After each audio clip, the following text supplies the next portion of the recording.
Hello everyone. In this video, I will show you how to log into your purchased Eldorado account on your Xbox or PS5 console. First, open your Eldorado order page and find the login details provided by the seller. Copy the email address and password carefully, making sure there are no extra spaces or typing mistakes.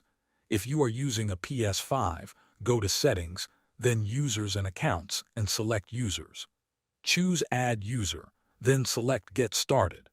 Enter the email address and password from your Eldorado order page, then follow the on-screen instructions to complete the sign-in process. If you are using an Xbox, press the Xbox button on your controller to open the guide. Go to your profile icon, select Add or Switch, and then choose Add New. Enter the email address and password provided by the seller, and finish signing in by following the prompts on your screen. After you have successfully logged in, you can set the new account as your primary or home console account.